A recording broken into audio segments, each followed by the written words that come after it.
Super Supportive by Sleyca. Chapter 100, Gym Class, Part 2.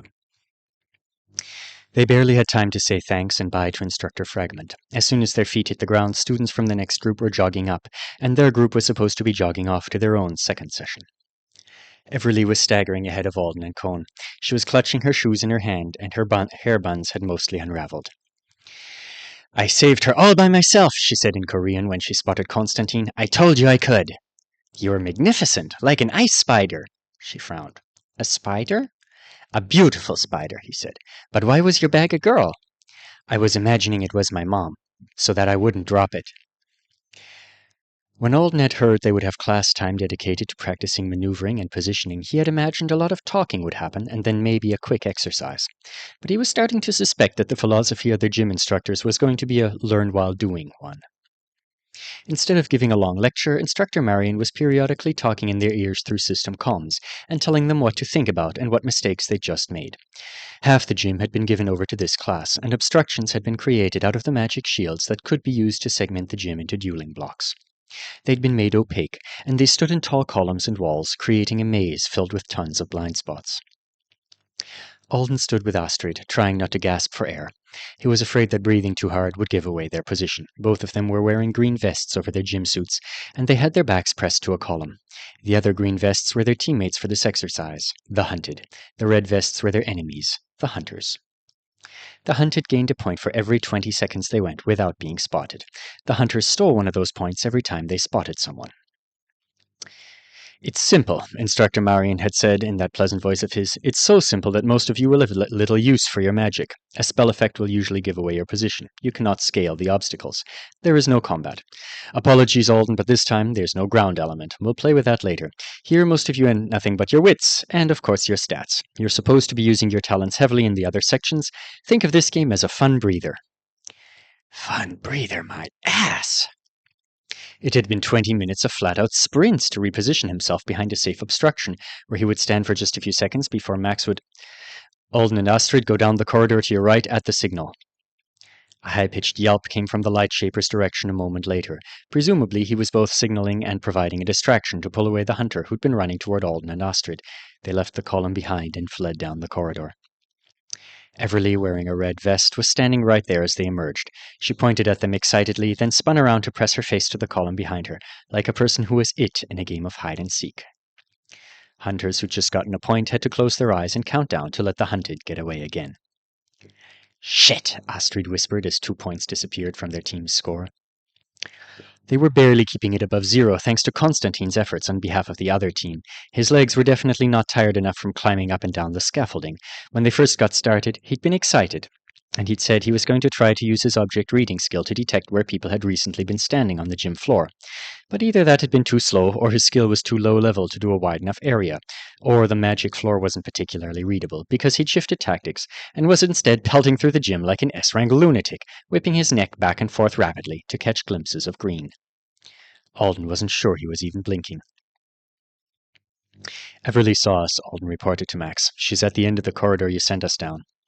"Sorry," Max texted back. "Nobody has sighted her in a while, so I didn't know what area she was in." He was doing really well at remembering the layout of all the visibility obstructors and, usually, the positioning of most members on both teams. Cone's squirrel-like habit of spontaneously changing directions had made Max curse in 3 different languages at one point, though. "Astrid and I are splitting up. I'm heading..." Before he could finish texting, Astrid darted off back the way they'd come. "I'm heading toward the bathrooms," he finished. "East," said Max. "Bathrooms is simpler, dude." Astrid suddenly texted, "Scarfolder! Master Red! I do run!" The others were using finger texting, but the shapeshifter had claimed she wouldn't be outdone by Max and Alden and would be sticking with mental. Thus some interpretation was required. Alden stared at the words. "I think she means she just spotted the red team's Meister in the direction of the scaffolding." The Meister must not have spotted her, though, since they hadn't lost another point. Alden crept along a wall, then sprinted through an intersection where he could potentially be spotted from too many directions. He stopped beside another obstacle. A moment later he heard rapid footsteps approaching. "Is that you behind the obelisk, Alden?" Max asked. "It's me." The other B-rank stepped around to join him. He was breathing hard, too. Max held up both hands with his fingers spread to indicate a 10-second rest. Then he went back to directing their teams and collecting enemy locations through the chat.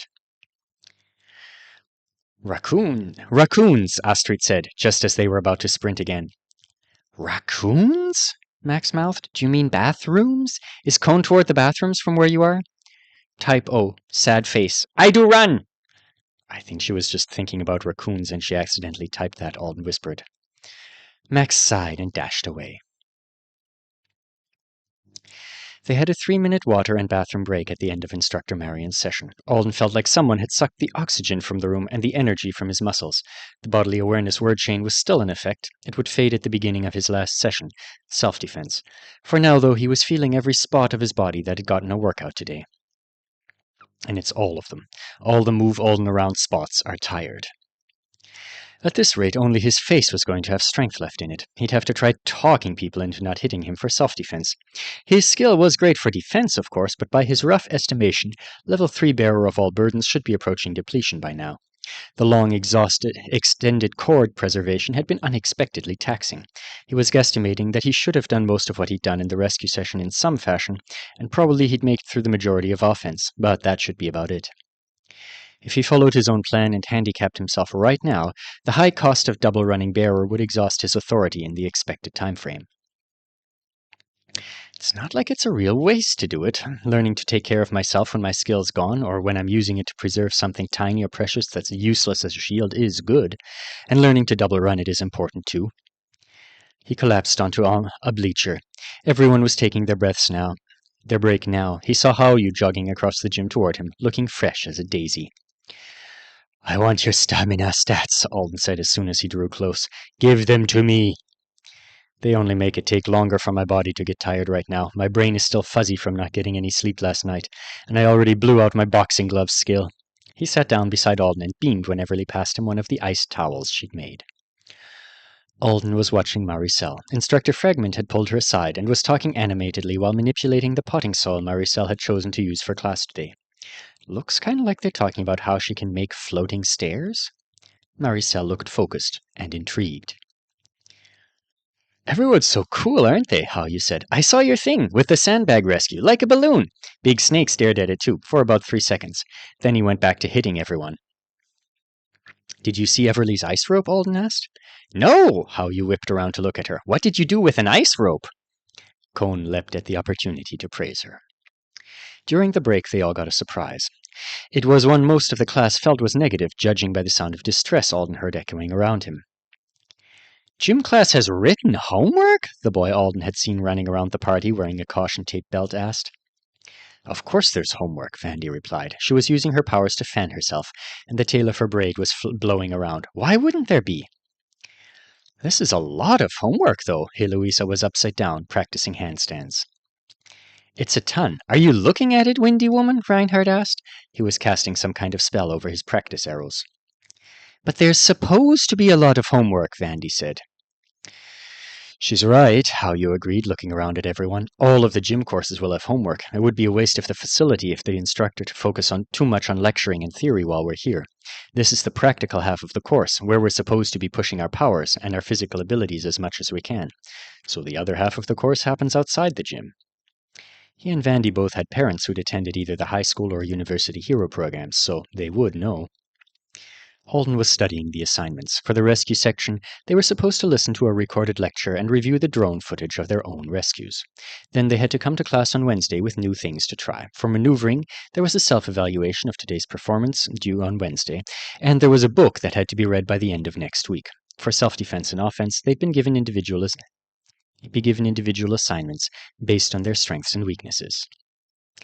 It was a lot, but what Haoyu had said made sense. The gym wasn't really a place where it was reasonable for them all to sit around pondering and talking, so that had to be done separately. And this was a 3-day-a-week class, 6 hours a week of pure practical work, he thought.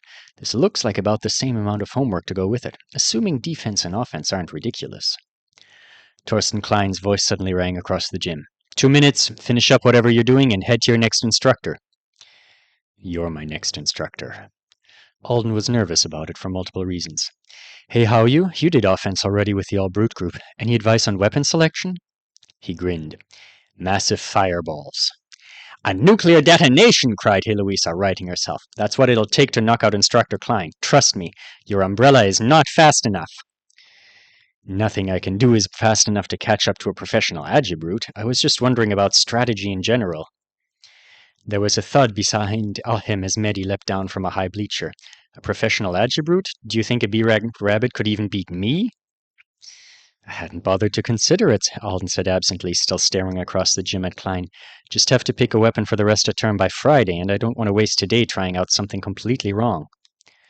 Oh, they're making you choose just one thing? How you look disappointed. That's not as much fun. Pick the umbrella! We're doing duels starting week after next. I want to fight the umbrella again. Stop going on about the stupid umbrella, Heloisa, Mehdi snapped. If I were you, I'd be embarrassed I couldn't crumple a B-Rank's comedy shield like a paper. He stalked away. Oops, I pissed him off somehow, Heloisa said. Then she shrugged. He's probably still mad that I would definitely have beaten him at the drinking contest, if Astrid hadn't made enough bonding potion for us to fight to the death. She adjusted her ponytail, then trotted after him. Haoyu leaned toward Alden. I'm pretty sure it was you who made him mad, he texted. What did I do? He was trying to say, Rah, I'm better than you, and you said, I don't even know who you are. Alden laughed. I did not! Haoyu nodded. You did. Alden looked at Mehdi's retreating back. He still shouldn't have insulted my umbrella. It wasn't for comedy. I thought about it. It was lightweight, not so oversized that I would trip over it, extendable. I could rapidly make two different, easily usable shapes out of it, and it had a wrist strap, so that I wouldn't drop it. You could shield a real shield, couldn't you, if you wanted? Sure, but it would be so much harder to move around with. And if my skill gives out, then there's no point in me hauling a big hunk of metal or wood around the gym. It'll offer protection against a few things, but the more likely outcome is that it slows me down, someone snatches it, thanks me for the gift, and then beats me to death with it, he stood. If I lose my shield, it's not the worst thing for it to turn back into something useless for everyone else around me. Would you come over to my duffel with me? I want to change my paracord weapon.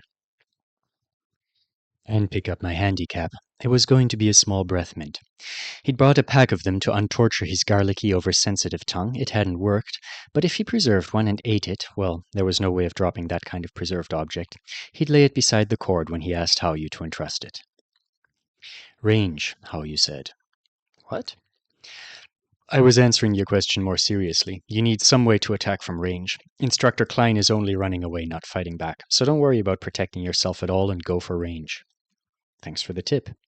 Are you really going to make a zip line? What? I heard someone say you were going to make one next time. Can I ride it? Sure, if you can get the faculty to let you, and if gym death doesn't upset you.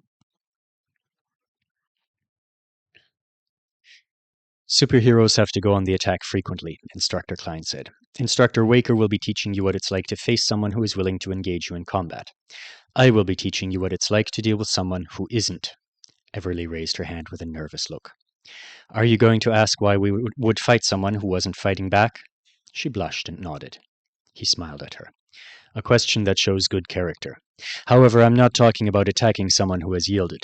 I'm talking about dealing with dangerous people who have harmed others, will likely do so again, and who have no desire to stick around and fight back when another powerful avowed arrives to bring them to justice. Runners, said Astrid. Klein nodded. Runners, hiders, hostage-takers. Sometimes allowing a criminal avowed to flee is the correct choice. Perhaps your powers are a terrible match. Or you deem it likely that a pursuit will endanger more lives than the criminal themselves will if they're allowed to leave. But in most cases, it's better to swiftly and efficiently deal with the enemy while they are in front of you. Allowing an escape is just making future victims and future problems for yourself or another hero to handle. He speared them with his eyes. Remember, an active duty superhero is almost always the most powerful solution that will be thrown at a problem avowed. Above you there is only well-orchestrated military action, a hyperbole, or one of our battle groups. And a lot of innocent people have to die before the cogs turn and the authorities bring those options to bear for the sake of a single villain. The enemy is the question. You must strive to be the answer. He likes giving speeches, I think. Admittedly, it was a good speech. Alden was trying to stand still and attentive without looking like he was standing at actual military attention. He kept worrying that Klein was about to call him out, as a time-waster, a weak link, someone who did not really belong. If it happened, he'd already decided he was just going to grin and bear it, but he was still dreading it. Constantine, the instructor barked. What? Cohn said, looking around frantically. Everyone else had jumped at the sudden increase in volume 2. How do you attack? Instructor Klein asked in a more normal tone. I hope that in the future, let the faculty worry about the future. In this space, it's your job to work with what you already possess, so that you can learn and grow quickly. We develop the talents you have fully, and because of that, you'll naturally gain new ones. So, if an enemy appears before you at this very moment, how do you attack? Kon grimaced. With my fists. Good. Instructor Wu, take Constantine aside and show him how to throw a decent punch. They all turned in surprise to see that Wu and Foxbolt were behind them. Soren! The light shaper flinched. How do you attack? I can make places hot, if I have long enough.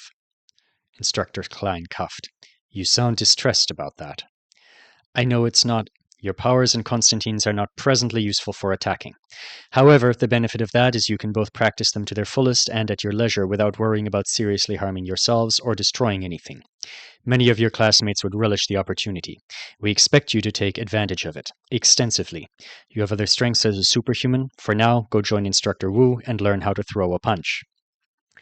Instructor Klein continued down the line, asking everyone how they attacked. It soon became apparent that the scary voice he used to shout their names was his version of a joke, since it was almost always followed up with advice delivered more affably. He only fumbled momentarily when Astrid asked if she could try to deal with the villain by looking like their mom to catch them off guard and then punching them. Well, I'll be playing the villain today. Can you shift into an approximation of my mother? He asked finally. Does she look a lot like me already? Not remotely. Then not yet. He saved Alden for last. The others were all off having quick practice sessions by themselves or with Instructor Foxbolt and Wu. Alden. I didn't get the angry joke voice. He felt a tiny bit disappointed. Klein seemed strict, but also like he was a dedicated teacher. The ideal thing would have been if both of them could have pretended like the "you don't belong at this school" speech hadn't been spoken or heard. What are you trying out for your attacks today? Paracord with a 5-kilo bag on the end, Alden said. He only had a few feet looped around his wrist. The bulk of the cord was around the bag so that he could try a different unraveling method. He also had a preserved mint in his stomach. Funny how none of my heroic visions for myself as a kid ever included eating my own magic. Do you know how to use it? The instructor asked, examining the bag and cord. I don't, but I'm here to figure that out.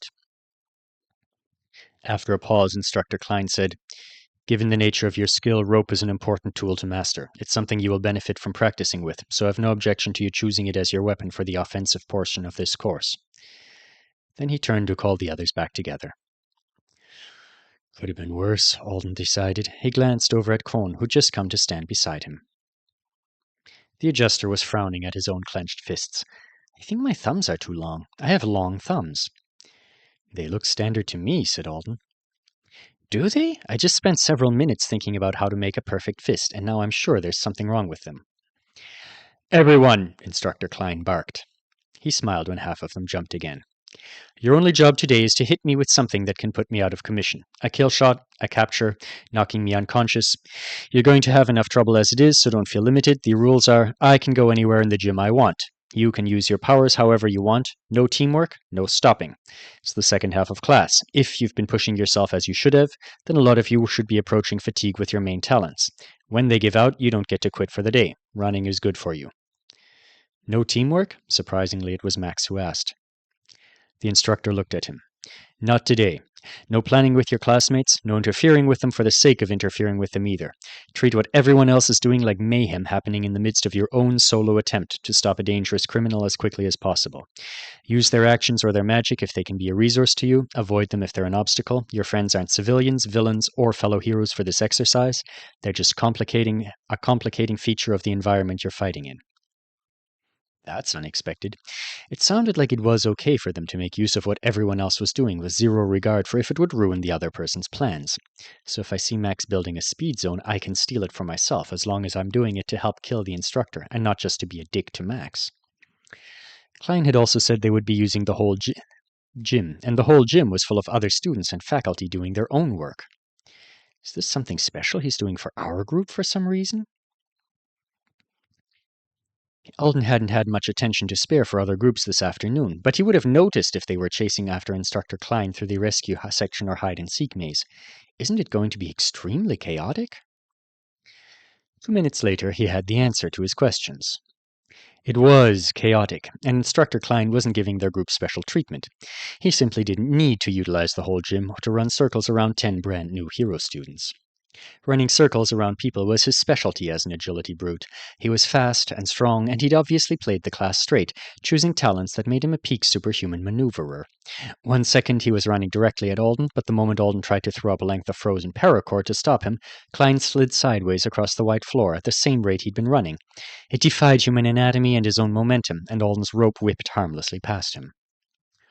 Constantine tried a flying tackle that the instructor ducked under without even looking, and then, almost too fast for Alden to make out, the teacher changed directions again and was running at a completely different angle.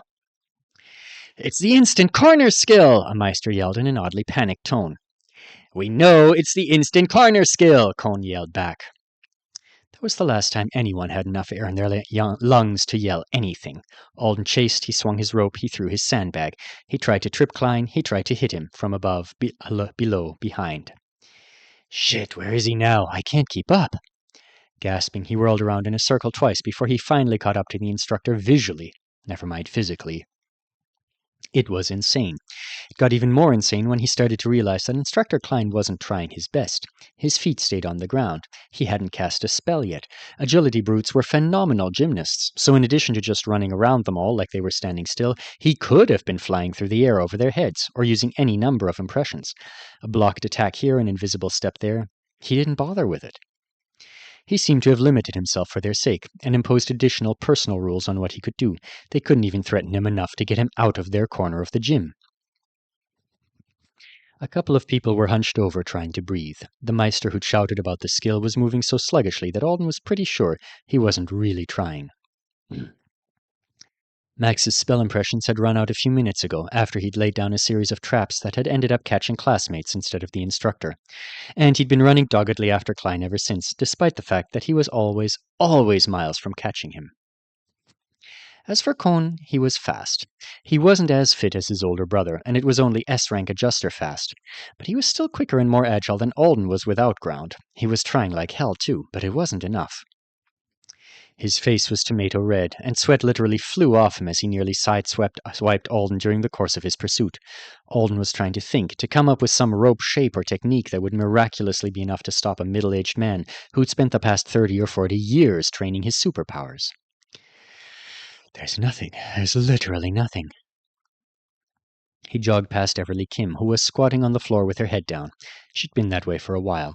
Alden wouldn't be surprised if she had awful muscle cramps or something after her feet during the rescue session. Maybe if I swing the weight on the end of my rope around to build up momentum, freeze it, and then surprise him with "Shit!" Klein suddenly pulled his direction-changing trick again, and now they were face-to-face too quickly. Alden brought the preserved paracord between them like a spear with a bulbous weighted nose instead of a point, and he crouched, trying to anticipate the instructor's next move. He wished he'd unfurled just 2 more feet. It was about 8 feet long at the moment, which made it more manageable, but 12 would have given him just a little more reach. That was always the thing. Klein was never the right distance away from him. No matter what length line he chose, no matter how sure he was that the teacher hadn't spotted him stealthily unfurling more or drawing it back, the man always seemed to know exactly what Alden's range was, just like he always knew where Max had laid down a trap or where the Meister... Wham! A body smashed into Alden from the right, and both of them flew sideways. Fuck! He landed on his left shoulder. His head hit the floor hard and fast. Or it felt like it did. In reality, the gym suit stiffened around him, cushioned him, and magically shielded him for what would definitely have been a concussion. A fraction of a second later, the bottom of a pair of sneakers landed on him. One on his chest, one on his face, and his assailant springboarded off of him toward nothing. Astrid soared through the air, roaring, then splattered on the floor and rolled. Alden sat up and stared at her through the helpful scrolling list of damage he'd just taken from the surprise attack. Was she trying something? What in the world? The low pain setting meant he could focus more on his confusion than his injuries. Klein sprinted away with Max and Cone hustling after him, both of them wearing startled expressions. So at least Alden wasn't the only one who didn't understand why he'd just been brutally tackled.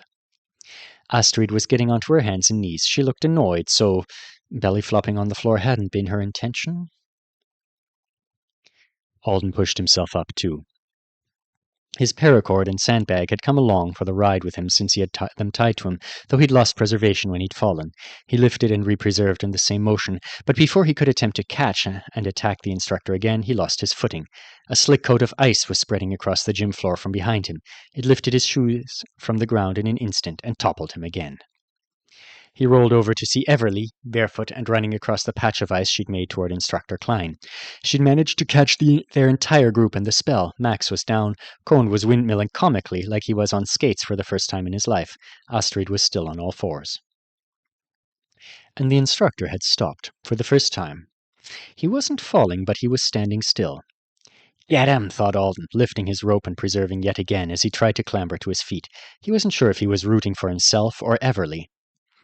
Just before she reached him, Instructor Klein smiled and nodded once, and then he slipped around her like an ice dancer, his mouth reciting a spell. A second later, he grabbed something unseen in the air and heaved against it, sending himself sliding hard and fast on his feet, across the frozen floor away from Everly, backwards, toward me. Finally, sliding, Klein had less control. He was in a crouch, knees bent and elbows in, flying across the ice, keeping his eyes on the threat running toward him. Alden was behind him on one knee, halfway towards standing, but Klein was about to slide past him just a few feet away, and the line was long enough if he stretched out to... He held it out. The slender orange cord with a sandbag on the end wasn't much, but it was what he had, and if all he could do was slow Klein down for a second so Everly could freeze his ass somehow, that would be great. Alden snapped his wrist up and down rapidly, trying to make it harder for Klein to dodge over or under, since Alden was convinced he definitely had eyes in the back of his head. The agility brute's back hit the cord. Alden felt the impact on his authority as Klein bounced off. He didn't look over at Alden or uncurl. His body stayed in its crouched position. He slid fast toward Everly again across the thin layer of water that coated the ice. It made him look like a pool ball ricocheting off the edge of the table. Everly's eyes widened. She pointed at him and shouted the name of a spell. Her fingers started to move. She hadn't done it fast enough. Klein slid right past her, cast his own invisible floating block spell again, and then he flung himself hard in a new direction. Everly's patch of super slick ice was a circle with a radius of 20-ish yards by Alden's estimate. Klein skidded to the edge of it, rolled, and sprang to his feet. Then he stood there and watched all his battered and exhausted students try to escape without falling on their asses. He looked like he was having a blast. They were so tired they didn't even speak when the session ended. They all just stumbled off to let Big Snake take his turn beating them up. Alden's skill was toast. He tried an extra long line again in an attempt to poke Klein just one more time, and in combo with the Breath Mint handicap, the effort had done the skill in. His officially usable magic powers were now a candle lighter and screaming invisible balls that would cost him $600 a pop. Everly's floor-freezing spell had required a reagent, too. She was eyeing a bottle half full of some dark blue powder with a depressed look on her face. Alden patted her on the shoulder. She nodded. This was how they were all communicating now. Words required lungs. Lungs required air. Too much trouble. He didn't even have the energy to say, "Why, Astrid? Why did you randomly attack me, then throw yourself at nothing?" But she had given him the shoulder pat of companionship when they finally escaped from the ice, so he figured it was all good. She'd only tackled him and then used his nose as a launch pad. Everyone had their idiosyncrasies. "Y'all look like you're raring to go," Big Snake said in a jovial voice when they appeared. He clapped his hands together hard enough that they would probably have hurt their ears, if not for the suits. "We're going to start with a few laps to get you warmed up." Soren whimpered. "Ha ha ha," said the instructor. Just kidding, just kidding. Looks like Torsten put you through the ringer. Wednesday y'all start with me, and then it's my turn to wear you out. So, the way this session works is the reverse of Instructor Klein's. You all run, and I attack. That should go well. Well, that's the gist of it. This is where y'all find out what your powers can do for self-defense. I'll be teaching you general principles of self-defense, but that's mostly in your homework. Today, since you look about dead, we have the magic management talk, and you get a short breather before I start to attack you. He stepped over to Alden and grinned. In Big Snake mode, Instructor Waker was so tall and wide it made Alden feel like a child standing in front of an adult. And the superhero vibes were strong, even though the instructor was in the same gray unitard as everyone else. Alden felt a tiny thrill through his tiredness. Big and Little Snake was about as famous as an avowed could be without being a hyperbole. And on top of that, he had been considered extremely kid-friendly prior to the tank-punching incident. An insanely strong morpher known for a larger-than-life personality, entertaining charity work, and non-lethal captures was hard not to like. Somewhere in the back of a cabinet in Connie's kitchen, there was a cup with a picture of Big Snake on it that would turn into Little Snake when you added cold drinks. "You've got a magic shield," the instructor said to Alden. "That's about as classic as a self-defense skill can be. What do you have without the magic shield?" "Not much," Alden said. "That's right. You can use your wits and your muscle, but even then, you've got a lot more options for using those things when the magic shield is up and running. So, what's the most important thing for you as an avowed in a fight or a disaster?" Alden didn't know why this felt like a trick question. Not losing my shielding skill? Right. Only it might be better to say the most important thing is getting the job done without dying. You've all got to know how to treat your powers like a finite resource. You'll get stronger here at school, but you'll never get so strong you can win every fight just by flinging your power around however you like. He looked up at the ceiling. Even if you get strong enough, you can beat every last problem we've got here on Earth. There's bigger problems. Oh, thought Alden. Good. He was relieved a faculty member had finally addressed it. They were in superhero school, but it was starting to feel weird that the older avowed hardly ever referenced off-planet work. "I know I'm overly concerned with what's going on out there, and I'm in a different situation from most people because I'm probably going to be unusually useful in that capacity one day, but I was starting to feel like I was crazy." "What if a criminal runs from you?" Instructor Klein had asked earlier. "What if a demon runs towards me?" Alden had thought. Smiling, Instructor Marian had said, "You need to learn maneuvering and positioning so you can escape from demons.